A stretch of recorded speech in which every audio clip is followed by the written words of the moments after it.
नमस्कार दोस्तों, आज हम फिर से आपके लिए ला दिए हैं प्रैक्टिस क्वेश्चन। इस प्रैक्टिस क्वेश्चन में आप लोगों को बहुत से अच्छे से सवाल लाए गए हैं जो कि आपको सर सीवियर 1 टैलेंट टेस्ट के लिए बेहद ही इंपॉर्टेंट होने वाले हैं। तो सभी क्वेश्चनों को आप लोग ध्यान से देखिएगा और एक भी क्वेश्चन को मिस मत कीजिएगा। सभी को आप लोगों को याद कर लीजिएगा। एक बार में याद ना हो आए तो बार बार आप लोगों को वीडियो को देखना है जब तक कि क्वेश्चन याद ना हो जाए। देखते हैं कि क्वेश्चन में कैसे कैसे आते हैं और कैसे कैसे प्रैक्टिस क्वेश्चन आप लोग को हम कराते हैं। आप लोग ध्यान से देखिए और सभी को याद कर लीजिएगा। तो चलिए वीडियो को शुरू करते हैं। तो सबसे पहले आप अगर हमारे चैनल पर नए हैं तो चैनल को सब्सक्राइब कर लीजिए और घंटी को ऑल पर सेलेक्ट कर लीजिए, ताकि इसके बाद भी हम अगर प्रैक्टिस क्वेश्चन का वीडियो लाएं तो सबसे पहले आप देख सके और आप याद कर सके। और अपने दोस्तों में भी शेयर कर दीजिएगा ताकि वो भी एक भी क्वेश्चन से मिस ना हो और सभी को याद कर ले। और चलिए वीडियो में आगे बढ़ते हैं। तो देखिए, सबसे पहले इसमें बहुत से सवाल दिए गए हैं। आप लोगों को सभी सवालों को ध्यान से देखना है और याद कर लेना है। तो देखिए, हम लोग का पहला सवाल क्या है कि ध्वनि का वेग अधिक किस माध्यम में होता है। ध्वनि का वेग किस माध्यम में सबसे अधिक होता है। तो देखिए, ऑप्शन क्या है, ठोस, ऑप्शन बी है कि द्रव, ऑप्शन सी है गैस, ऑप्शन डी है निर्वात। तो जो होता है ठोस में सबसे अधिक ध्वनि की मात्रा होती है। सबसे अधिक ध्वनि की जो मात्रा होती है वो ठोस में होती है, उसके बाद द्रव में, उसके बाद गैस में, उसके बाद निर्वात में। यानी जो कि सबसे पहले ठोस आएगा 1 नंबर पे, 2 नंबर पे द्रव, 3 नंबर पे गैस और 4 नंबर पे निर्वात आएगा। ये हो गया इसका बढ़ते क्रम में, घटते क्रम में। तो अगर प्रकाश की चाल की अगर बात करें तो प्रकाश की चाल सबसे अधिक निर्वात में होती है और गैस में उससे कम और द्रव में उससे कम और ठोस में होती ही नहीं है। मान लीजिए शीशा होता है जिसमें प्रकाश की चाल भी होती है। चलिए हम आगे बढ़ते हैं सवाल में। तो अगला देखिए सवाल है कि बिजली के बल्ब का तंतु किस धातु का बना होता है। जो बिजली का जो बल्ब का तंतु होता है वो किस धातु का बना होता है। तो वो बना होता है टंगस्टन का, टंगस्टन का बना होता है, जो कि ऑप्शन सी हमारा राइट आंसर हो जाएगा। अगला सवाल है कि विद्युत धारा की इकाई क्या है। विद्युत धारा की इकाई क्या है। तो विद्युत धारा की इकाई होती है जो होती है एम्पियर। एम्पियर विद्युत धारा की इकाई होती है। अगला सवाल है कि कौन सा ग्रह सबसे बड़ा है। सबसे बड़ा जो ग्रह होता है वो होता है बृहस्पति ग्रह। बृहस्पति ग्रह जो कि सबसे बड़ा सौरमंडल का ग्रह होता है। आगे बढ़ते हैं हम। तो अगला सवाल है कि ऊर्जा के संरक्षण का सिद्धांत क्या कहलाता है, क्या कहता है। तो ऊर्जा का संरक्षण का सिद्धांत कहता है कि ऊर्जा को न तो बनाया जा सकता है और न ही ऊर्जा को नष्ट किया जा सकता है। तो ऑप्शन ए है कि ऊर्जा का निर्माण किया जा सकता है, जो कि बिल्कुल गलत है। ऑप्शन बी है कि ऊर्जा को नष्ट किया जा सकता है, यह भी बिल्कुल गलत है। ऊर्जा को न तो बनाया जा सकता है और न ही नष्ट किया जा सकता है, यही हमारा राइट आंसर हो जाएगा। ऊर्जा को न तो बनाया जा सकता है और न ही नष्ट किया जा सकता है, बस ऊर्जा को एक रूप से दूसरे रूप में बदला जा सकता है। प्रकाश ऊर्जा से यांत्रिक ऊर्जा में, विद्युत ऊर्जा से यांत्रिक ऊर्जा में बदला जा सकता है। चलिए देखिए, इसका राइट आंसर ऑप्शन सी हो जाएगा। आगे बढ़ता है कि जल का रासायनिक सूत्र क्या होता है। तो जल का रासायनिक सूत्र सभी को पता होता है कि H2 होता है, यानी हाइड्रोजन का 2 अणु और ऑक्सीजन का 1 अणु होता है। यानी इसका अनुपात क्या हो जाएगा, 2:1 इसका हो जाएगा जल का रासायनिक सूत्र का अनुपात। आगे भी ऐसा सवाल है, इसलिए मैंने आपको पहले ही बता दिया। अगला है कि निम्नलिखित में से कौन सी गैस हरित गृह प्रभाव के लिए मुख्य रूप से जिम्मेवार है। निम्नलिखित में कौन सी गैस हरित गृह प्रभाव के लिए मुख्य रूप से जिम्मेदार है। तो ऑप्शन ए है नाइट्रोजन, ऑप्शन बी है ऑक्सीजन, ऑप्शन सी है कार्बन डाइऑक्साइड और ऑप्शन डी है हाइड्रोजन। तो इसका राइट आंसर हो जाएगा CO2। CO2 हमारा राइट आंसर हो जाएगा, यानी कार्बन डाइऑक्साइड, जो कि ऑप्शन सी में है। चलिए हम आगे बढ़ते हैं। देखिए अगला सवाल क्या है कि अम्ल वर्षा का कारण कौन सा गैस है। अम्ल वर्षा का कारण कौन सा गैस है। तो उसका जो अम्ल वर्षा जिस गैस के कारण होती है वो है सल्फर डाइऑक्साइड। सल्फर डाइऑक्साइड यानी SO2 और NO2, नाइट्रोजन ऑक्साइड और सल्फर डाइऑक्साइड। अगर ऑप्शन में NO2 भी रहता है यानी नाइट्रोजन ऑक्साइड भी रहता तो वो भी आप लोग सही होता। ऑप्शन दोनों अगर होगा, मान लीजिए एक ऑप्शन ए में है नाइट्रोजन ऑक्साइड, ऑप्शन बी है सल्फर डाइऑक्साइड, तो ऑप्शन सी में होगा दोनों। ऑप्शन सी में होगा दोनों, ए और बी दोनों, तो वही आप लोग का आंसर हो जाएगा। और इसमें एक ही ऑप्शन दिया है सल्फर डाइऑक्साइड, तो यही हमारा राइट आंसर हो जाएगा। आगे बढ़ते हैं। तो अगला सवाल है कि निम्नलिखित में कौन सा एक अकार्बनिक यौगिक है। एक अकार्बनिक यौगिक है। तो ऑप्शन ए है कार्बन डाइऑक्साइड, ऑप्शन बी है प्रोटीन, ऑप्शन सी है विटामिन सी और ऑप्शन डी है ग्लूकोज। तो हमारा राइट आंसर हो जाएगा कार्बन डाइऑक्साइड। कार्बन डाइऑक्साइड हमारा राइट आंसर हो जाएगा। चलिए हम आगे बढ़ते हैं। तो अगला सवाल है कि सोडियम धातु को कहाँ संग्रहित किया जाता है। तो सोडियम धातु जो होता है एक बहुत ही ज्वलनशील पदार्थ होता है जो कि खुली हवा में नहीं रखा जा सकता। अगर खुली हवा में रखते हैं इसको तो इसमें आग भी लग सकती है, इसलिए इसको केरोसिन तेल में डुबा कर रखा जाता है, यानी मिट्टी का तेल में डुबा कर रखा जाता है। ऑप्शन सी हमारा राइट आंसर हो जाएगा। अगला देखिए सवाल है कि मानव शरीर में रक्त का शुद्धिकरण कहाँ होता है। तो रक्त का जो शुद्धिकरण होता है वो गुर्दे में होता है, यानी किडनी में होता है रक्त का शुद्धिकरण। मानव शरीर में रक्त का शुद्धिकरण कहाँ होता है, तो होता है किडनी में यानी गुर्दा में। अगला है सवाल कि पौधे में भोजन बनाने की प्रक्रिया को क्या कहते हैं। तो पौधों में भोजन बनाने की प्रक्रिया को हम लोग कहते हैं प्रकाश संश्लेषण। प्रकाश संश्लेषण कहते हैं, यानी पौधे जिस प्रक्रिया से अपना भोजन बनाते हैं उसे हम लोग प्रकाश संश्लेषण कहा जाता है। प्रकाश संश्लेषण सूर्य के प्रकाश में ही संभव है, इसके अलावा किसी प्रकाश में संभव नहीं है। तो चलिए आगे बढ़ते हैं हम। तो देखिए अगला सवाल क्या है कि रक्त में कौन सा तत्व ऑक्सीजन को बांधता है। रक्त में कौन सा तत्व ऑक्सीजन को बांधता है, तो उसका राइट आंसर हो जाएगा हमारे रक्त में सिर्फ और सिर्फ आयरन पाया जाता है, यानी आयरन हमारा राइट आंसर हो जाएगा। और जितने भी सवाल है सभी के सभी इंपॉर्टेंट है, तो सभी को आप लोग ध्यान से याद करते रहिएगा। और चैनल पर नए हैं तो चैनल को सब्सक्राइब भी करते रहिएगा, ताकि हमें भी मोटिवेशन मिल सके कि हमारी वीडियो को इतने लोग देखते हैं, इतने लोग लाइक करते हैं। तो चैनल को वीडियो को लाइक भी कर दीजिएगा और दोस्तों में शेयर भी कर दीजिएगा। देखिए अगला सवाल क्या है। अगला सवाल है कि मनुष्यों में लिंग निर्धारण किसके द्वारा होता है। मनुष्यों में लिंग निर्धारण किसके द्वारा होता है, तो उसका राइट आंसर हो जाएगा पिता के गुणसूत्र द्वारा।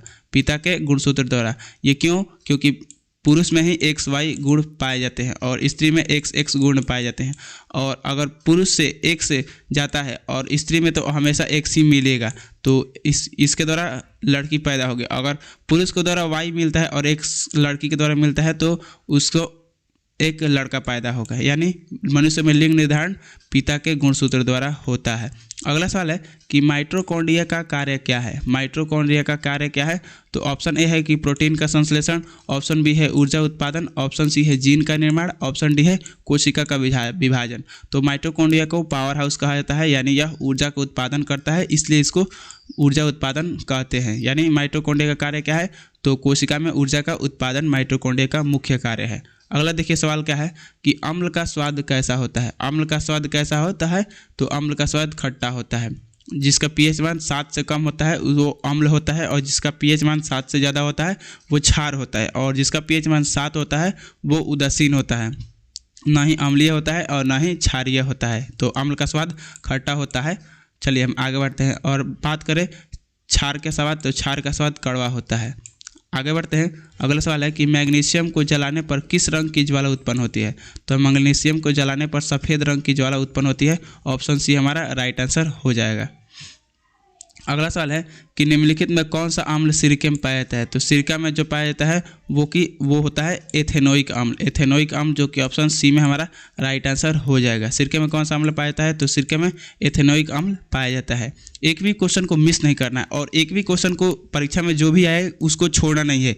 उसको ध्यान से उसके ऑप्शन को पढ़ना है कि क्वेश्चन कह क्या रहा है और कौन सा इसका ऑप्शन सही होने वाला है। एक भी क्वेश्चन को मिस नहीं करना है। तो देखिए अगला सवाल है कि बल की इकाई क्या है। तो इसको तो सभी लोग जानते हैं, मैंने पहले भी पढ़ा दिया है कि बल का इकाई जो होता है वो न्यूटन होता है। ऑप्शन बी हमारा राइट आंसर हो जाएगा। देखिए अगला सवाल है कि प्रकाश की चाल कितनी होती है। प्रकाश की चाल कितनी होती है, तो प्रकाश की चाल होती है 3 × 10⁸ मीटर पर सेकेंड। और किलोमीटर में बात करें तो 3 लाख किलोमीटर पर सेकेंड होता है। 3 × 10⁸ मीटर पर सेकेंड, जो कि ऑप्शन ए हमारा राइट आंसर हो जाएगा। आगे बढ़ते हैं। तो मनुष्यों में कितनी हड्डियां होती हैं। मनुष्यों में 206 हड्डियां होती है। वहीं बात करें स्त्री में तो स्त्री में 208 हड्डियां होती है। आगे बढ़ते हैं। तो अगला सवाल है कि मलेरिया का कारण कौन सा जीवाणु है। तो मलेरिया का कारण प्रोटोजोआ है, जो कि ऑप्शन सी हमारा राइट आंसर हो जाएगा। अगला है कि जल का शुद्धतम रूप कौन सा है। जल का शुद्धतम रूप कौन सा है, तो वर्षा का पानी जो होता है वो एकदम शुद्ध रूप होता है। ऑप्शन सी हमारा राइट आंसर हो जाएगा। और जो समुद्र का पानी होता है वो खारा होता है, और झील का पानी भी गंदा होता है, और नदी का पानी भी गंदा होता है। अगला सवाल है कि फूलों का मीठापन किसके कारण होता है। फूलों का मीठापन फलों का मीठापन किसके कारण होता है, तो वो होता है फ्रुक्टोज के कारण। फ्रुक्टोज के कारण जो होता है फलों में मीठापन आता है, यानी फल मीठ लगते हैं। अगला सवाल है 25 नंबर कि मनुष्य के रक्त का लाल रंग का कारण क्या है? तो लाल रक्त का कारण होता है हीमोग्लोबिन। मनुष्य के रक्त में हीमोग्लोबिन पाया जाता है, जिसके कारण मनुष्य का रक्त लाल होता है। वही जिस भी जीवाणु में या जिस भी जीव में हीमोग्लोबिन नहीं होगा उसके रक्त का रंग लाल नहीं होगा। अगला सवाल है कि कौन सी धातु बिजली का सबसे अच्छा चालक है? कौन सी धातु बिजली का सबसे अच्छा चालक है? तो सबसे बिजली का अच्छा चालक चांदी जो होता है, चांदी बिजली का सबसे अच्छा चालक होता है। इसका प्रतिरोध शून्य के बराबर होता है, लगभग शून्य के बराबर होता है। कुछ प्रतिरोध इसमें भी होता है। अगला देखिए सवाल है कि शुष्क सेल में कौन सा तत्व होता है? तो शुष्क सेल में जस्ता होता है, यानी Zn जिंक। Zn शुष्क सेल में होता है। अगला देखिए सवाल है कि गैस्ट्रिक जूस का पीएच मान कितना होता है? गैस्ट्रिक जूस का पीएच मान कितना होता है? तो पीएच मान से भी सवाल आते हैं, तो आप लोग बहुत अच्छे से पीएच मान को याद कर लीजिएगा कि किसका पीएच मान कितना होता है। तो ऑप्शन ए हमारा राइट आंसर हो जाएगा। जो गैस्ट्रिक जूस का पीएच मान होता है वो 1 से 2 के बीच होता है। अगला है सवाल कि मानव मस्तिष्क का सबसे बड़ा हिस्सा कौन सा है? मानव मस्तिष्क का सबसे बड़ा हिस्सा कौन सा है? तो ऑप्शन ए है कि प्रमस्तिष्क, ऑप्शन बी भी वही है। ऑप्शन सी है मस्तुलिकान, ऑप्शन डी है सेरिबेलम। तो इसका राइट आंसर हो जाएगा प्रमस्तिष्क, जो कि ऑप्शन ए और ऑप्शन बी हो जाएगा हमारा राइट आंसर। दोनों में एक ही ऑप्शन है, तो दोनों हमारा राइट आंसर हो जाएगा। ये टाइपिंग से में मिस्टेक हुआ है।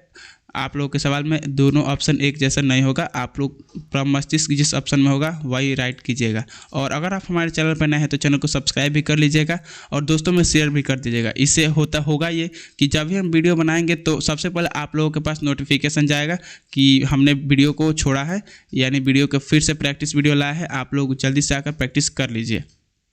तो चलिए आगे बढ़ते हैं। अगला है सवाल कि नाभिकीय ऊर्जा किस तत्व के विखंडन से प्राप्त होती है? नाभिकीय ऊर्जा किस तत्व के विखंडन से प्राप्त होती है? तो वो हो जाएगा यूरेनियम हो जाएगा इसका राइट आंसर। यूरेनियम हमारा राइट आंसर हो जाएगा। यूरेनियम का जो परमाणु संख्या होता है वो 92 होता है। 92 यूरेनियम का परमाणु संख्या होता है। चलिए हम आगे बढ़ते हैं। अगला है कि द्रव का दाब किस पर निर्भर करता है? द्रव का दाब किस पर निर्भर करता है? तो वो होता है गहराई पर। आप समुद्र में जितना ही गहराई पर जाइएगा उतना ही आप पर दबाव बढ़ता जाएगा। तो चलिए आगे बढ़ते हैं। वायु में प्रकाश की चाल। वायु में जो प्रकाश की चाल होती है वो 3 लाख किलोमीटर पर सेकंड होती है, यानी 3.0 × 10⁸ मीटर पर सेकंड। अगला है सवाल कि प्रतिवर्ती धारा का आविष्कार किसने किया था? प्रतिवर्ती धारा का आविष्कार किसने किया था? तो निकोला टेस्ला, जो कि ऑप्शन बी में दिख रहे हैं, यही हमारे राइट आंसर हो जाएंगे। देखिए अगला सवाल क्या है? बल गुणन दूरी का गुणनफल किसे दर्शाता है? बल गुणन दूरी का गुणनफल किसे दर्शाता है? तो ऑप्शन ए है बल इंटू दूरी, तो ऑप्शन ए है कार्य, ऑप्शन बी है ऊर्जा, ऑप्शन सी है पावर और ऑप्शन डी है बलाघूर्ण। तो इसका राइट आंसर हो जाएगा कार्य हो जाएगा। कार्य बराबर होता है बल गुणे विस्थापन, यानी विस्थापन एक प्रकार का दूरी है। तो बल इंटू दूरी, देखिए बल दिया है और गुणन का मतलब गुणा, तो बल इंटू दूरी क्या होता है? वो कार्य होता है। तो चलिए अगला सवाल है कि सूर्य की ऊर्जा का स्रोत क्या है? सूर्य की ऊर्जा का स्रोत जो होता है नाभिकीय संलयन यानी परमाणु संलयन, जो कि ऑप्शन ए हो जाएगा हमारा राइट आंसर। इसी तरह के सवाल आपके परीक्षा में भी पूछे जाएंगे, ज़्यादा भारी नहीं, ज़्यादा इजी नहीं, एक मीडियम लेवल का सवाल रहेगा जो आप सबसे आसानी से बन जाएगा। जितना हम प्रैक्टिस करा रहे हैं उतना कर लीजिए, आप लोगों से एक भी प्रश्न नहीं छूटेगा। और जितने भी क्वेश्चन हैं सभी को आप लोग ध्यान से करते रहिएगा, जितना भी बता रहे हैं उतना कर लीजिएगा, तो एक भी प्रश्न आप लोगों से नहीं छूटेगा। तो अगला देखिए सवाल क्या है? अगला सवाल है कि हाइड्रोक्लोरिक अम्ल का रासायनिक सूत्र क्या है? हाइड्रोक्लोरिक अम्ल का रासायनिक सूत्र क्या होता है? तो वो होता है HCl। हाइड्रोजन और क्लोरीन को हाइड्रोक्लोरिक अम्ल कहा जाता है। इसका रासायनिक सूत्र भी होता है HCl इसका रासायनिक सूत्र होता है। अगला सवाल है कि निम्नलिखित में से कौन एक क्षार है? तो इसका राइट आंसर हो जाएगा sodium hydroxide, NaOH। Sodium, oxygen और हाइड्रोजन को सोडियम हाइड्रोक्साइड कहा जाता है, जो कि ऑप्शन बी हमारा राइट आंसर हो जाएगा। Option B. सल्फ्यूरिक अम्ल होता है H2SO4।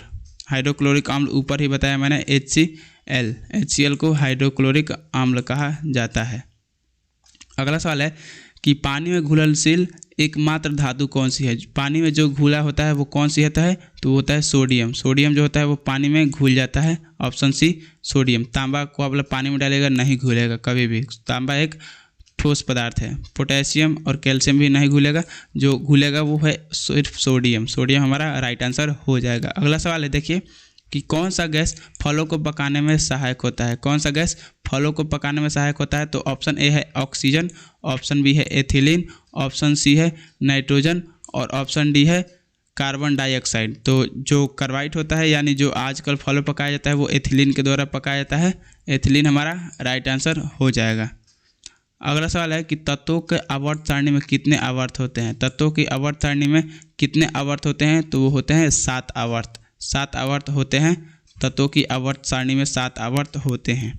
चलिए हम आगे बढ़ते हैं। तो अगला सवाल है कि मानव शरीर में किस अंग को जिगर कहते हैं। मानव शरीर में किस अंग को जिगर कहते हैं, कि नहीं बोलते हैं कि उसका जिगर बड़ा है, तो यानी उसका यकृत बड़ा है, यकृत बड़ा है। ऑप्शन बी हमारा राइट आंसर हो जाएगा। ऑप्शन बी यानी कि यकृत को हम लोग जिगर कहते हैं, यही हमारा राइट आंसर हो जाएगा, जो कि ऑप्शन बी में है। और जितना बता रहे हैं उतना कीजिए, और चैनल पर नए हैं तो चैनल को सब्सक्राइब भी कीजिए और वीडियो को लाइक भी कीजिए, दोस्तों में शेयर करते रहिएगा। चलिए हम आगे बढ़ते हैं। अगला सवाल है कि प्रकाश संश्लेषण के लिए आवश्यक तत्व कौन सा है। प्रकाश संश्लेषण के आवश्यक तत्व कौन सा है, तो वो हो जाएगा कार्बन डाइऑक्साइड। कार्बन डाइऑक्साइड जो होता है प्रकाश संश्लेषण के लिए आवश्यक है। और जो प्रकाश संश्लेषण के बाद जो बनता है उसको ऑक्सीजन जो कि पेड़ छोड़ते हैं, और जो प्रकाश संश्लेषण के लिए उनको गैस की आवश्यकता होती है वो होती है कार्बन डाइऑक्साइड, जो कि ऑप्शन सी में हमारा है, राइट आंसर हो जाएगा। अगला सवाल है कि रक्त में उपस्थित कौन सा घटक रोगों से लड़ने में हमारी मदद करता है।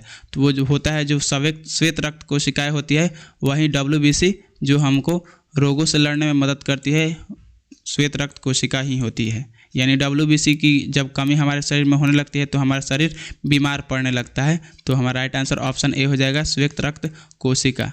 अब आगे बढ़ते हैं। देखिए अगला सवाल है कि मनुष्य के शरीर में पाचन का मुख्य अंग कौन सा है। मनुष्य में शरीर में पाचन का मुख्य अंग कौन सा है। ऑप्शन ए है पेट, ऑप्शन बी है यकृत, ऑप्शन सी है छोटी आंत और ऑप्शन डी है बड़ी आंत। तो इसका राइट आंसर हो जाएगा छोटी आंत, जो कि ऑप्शन सी में है छोटी आंत। इसकी लंबाई सबसे अधिक होती है, 8 से 10 मीटर इसकी लंबाई होती है छोटी आंत की। ऐसे पेट में ऐसे होता है, यानी 8 से 10 मीटर तक ऐसे ही होता है। अगला सवाल है कि हार्मोन का स्राव किस अंग द्वारा होता है। हार्मोन का स्राव किस अंग के द्वारा होता है, तो वो जो अंतःस्रावी ग्रंथियाँ जो होती है उसके द्वारा ही हार्मोन का स्राव होता है। हार्मोन का स्राव अंतःस्रावी ग्रंथियों के द्वारा होता है, हार्मोन का स्राव। अगला सवाल है कि कौन सा तत्व हमारे शरीर में सबसे अधिक मात्रा में पाया जाता है। कौन सा तत्व हमारे शरीर में सबसे अधिक मात्रा में पाया जाता है, तो ऑप्शन सी यानी ऑक्सीजन। ऑक्सीजन जो होता है वो सबसे अधिक हमारे शरीर में पाया जाता है, जिसके सहारे हम जीवित रहते हैं, ऑक्सीजन ही होता है। अगला सवाल है कि दाब की इकाई क्या है। दाब की इकाई क्या है, तो आपको हमने पहले ही पढ़ा है कि दाब की इकाई पास्कल होता है। दाब की इकाई पास्कल होता है। दाब की इकाई पास्कल महोदय जी खोज किए थे दाब की, इसलिए दाब की इकाई पास्कल ही होता है। अगला सवाल कि निम्नलिखित में कौन सा तत्व रक्त का हिस्सा होता है। निम्नलिखित में कौन सा रक्त का हिस्सा होता है। निम्नलिखित में कौन सा रक्त का हिस्सा होता है, तो ऑप्शन ए है प्लाज्मा, ऑप्शन बी है बाइल, ऑप्शन सी है थाइमिन, ऑप्शन डी है लाइपेज। तो प्लाज्मा जो होता है वो रक्त का हिस्सा होता है।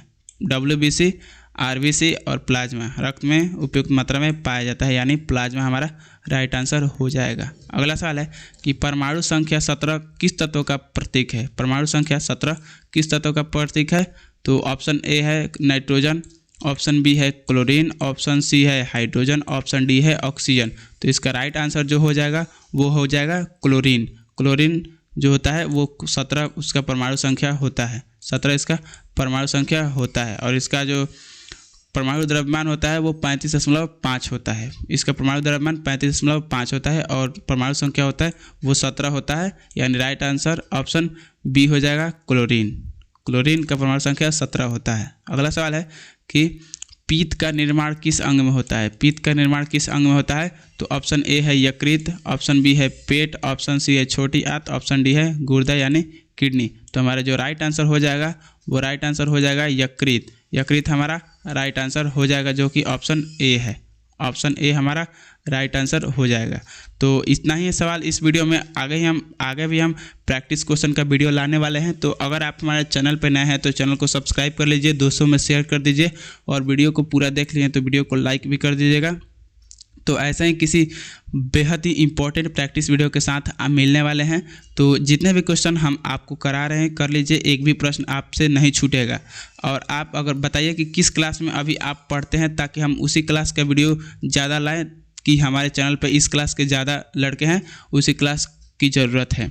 तो मिलते हैं किसी नेक्स्ट वीडियो में।